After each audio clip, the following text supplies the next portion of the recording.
সবাইকে স্বাগত জানাচ্ছি স্টাডি জব ত্রিপুরা ইউটিউব চ্যানেলে। গতকালকে আমরা দেখতে পেরেছিলাম টিআরবিটির অধীনে এসটি পিজিটি যারা পোস্ট গ্রাজুয়েট টিচার আছে তাদের পরীক্ষার মেরিট লিস্ট প্রকাশিত হয়েছে। ডকুমেন্ট ভেরিফিকেশন বা অন্যান্য যে ক্রিয়াকলাপ সেটা ডেট দিয়ে দেওয়া হয়েছে। আজকে আমরা আরেকটি সরকারি চাকরির আপডেট নিয়ে এসেছি। মাননীয় মুখ্যমন্ত্রীর প্রচেষ্টায় মন্ত্রিসভার সিদ্ধান্তে এই মেরিট লিস্টটা প্রকাশিত হয়েছে। এই চাকরি নিয়ে আগেও অনেকটা বিশৃঙ্খলা বা আগেও অনেকটা প্রসেস ক্যান্সেল বা অনেকগুলা পদ্ধতি অবলম্বন করা হয়েছিল। শেষমেশ ত্রিপুরা সরকার বাধ্য হয়ে নতুন করে অ্যাডভার্টাইজমেন্টের মাধ্যমে নিয়োগ প্রক্রিয়াটা শুরু করেছে। মেরিট লিস্টটা প্রকাশ পেয়েছে।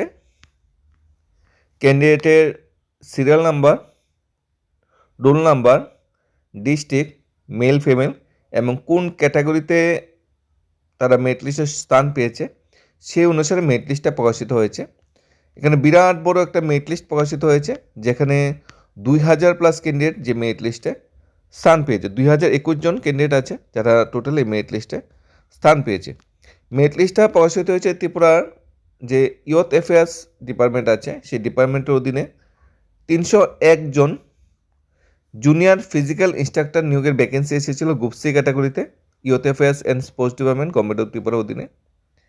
এই 301খানা পোস্টের জন্য প্রাথমিক পর্যায়ে ফিজিক্যাল হয়েছিল, তারপর রিটেন এবং ভাইবার পুরো প্রসেসটা কমপ্লিট হওয়ার পর ফাইনাল মেরিট লিস্ট প্রকাশ হওয়ার কথা।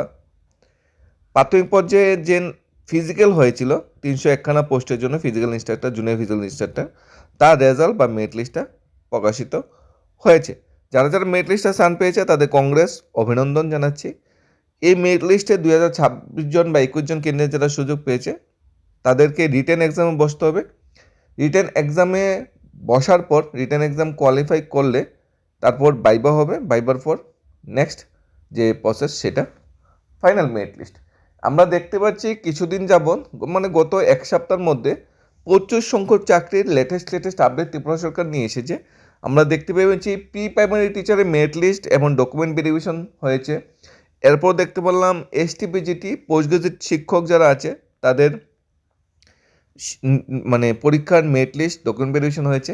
এরপর দেখতে পেলাম জেল পুলিশ যে পরীক্ষার যে ডেট তার খুব শীঘ্রই বেরোচ্ছে, এই বিষয়ে আপডেট চলে এসেছে। আমরা দেখতে পেলাম বিভিন্ন যে মিউনিসিপ্যাল কাউন্সিল বা কর্পোরেশনগুলো আছে সেখানে ওয়ার্ড সেক্রেটারি নিয়োগের পরীক্ষার ডেট এবং মেরিট লিস্ট প্রকাশিত হচ্ছে এক এক করে। আমরা দেখতে পেয়েছি গত মাসে ফায়ার সার্ভিস যারা চাকরি প্রার্থী ছিল, যারা গত 2-3 বছর যাবৎ ওয়েট করছিল চাকরি প্রসেস কমপ্লিট হওয়ার জন্য, তাদেরও পরীক্ষা হয়ে গেছে, এখন মেরিট লিস্ট প্রকাশ করার পালা। অর্থাৎ ত্রিপুরা সরকার গত এক সপ্তাহ বা গত এক মাস যাবৎ প্রচুর নিয়োগ প্রক্রিয়া আছে যেগুলি কোনো না কোনো বাধায় আটকে ছিল, সেই নিয়োগ প্রক্রিয়াগুলি এক এক করে শুরু করেছে এবং এক এক করে প্রসেসগুলো ধারাবাহিকতা বজায় রাখতে। তাই ত্রিপুরা সরকারকে ধন্যবাদ, এভাবে চাকরি প্রসেসগুলি যেগুলো আটকে ছিল সেগুলি নতুন করে শুরু করে এবং সেগুলোকে কমপ্লিট বা শেষ পর্যায়ে নিয়ে আসার জন্য। এই যে এখানে জুনিয়র ফিজিক্যাল ইনস্ট্রাক্টর নিয়োগেরও কিন্তু একবার কিন্তু ভ্যাকেন্সি এসেছিল, সম্ভবত 100খানা ভ্যাকেন্সি, তারপর রিটেন বা ফিজিক্যাল হয়েছিল, কিন্তু শেষ পর্যায়ে এসে কিন্তু সেই রিক্রুটমেন্ট প্রসেসটা ক্যান্সেল করে দেওয়া হয়েছিল। তখন প্রচুর সংখ্যক চাকরি প্রার্থীরা সরকারের বিরুদ্ধে অভিযোগ করেছিল কেন প্রসেসটা ক্যান্সেল করে দেওয়া হয়েছে, কেন ক্যান্সেল করে দেওয়া হয়েছে। তো সরকার থেকে কিন্তু কোনো উত্তর দেওয়া হয়নি। তবে যতটুকু জানতে পাওয়া গেছে সেই নিয়োগ প্রক্রিয়ায় কিছু ত্রুটি ছিল, সেই নিয়োগ প্রক্রিয়ায় কিছু অস্বচ্ছতা মেনটেন করা হয়েছিল, যেটা মুখ্যমন্ত্রীর নজরে এসেছিল। কারণ মুখ্যমন্ত্রী সবসময় চাই স্বচ্ছ পদ্ধতিতে যাতে নিয়োগ প্রক্রিয়া কমপ্লিট হয়, তাই আগের নিয়োগ প্রক্রিয়াটা মুখ্যমন্ত্রী বা দপ্তর ক্যান্সেল করে দেয়, নতুন করে নিয়োগ প্রক্রিয়াটা শুরু করে। এবারে নিয়োগ প্রক্রিয়াতে চরম এবং কঠোর নিয়ম এবং স্বচ্ছতা মেনটেন করে নিয়োগ প্রক্রিয়া কমপ্লিট করার চিন্তাভাবনা করছে। এখানে যারা ফিজিক্যালি যারা কোয়ালিফাই করেছে বিভিন্ন ডিস্ট্রিক্ট ওয়াইজ তাদের নাম প্রকাশ করা হয়েছে, এমন টোকেন নাম্বার, সিরিয়াল নাম্বার প্রকাশ করা হয়েছে।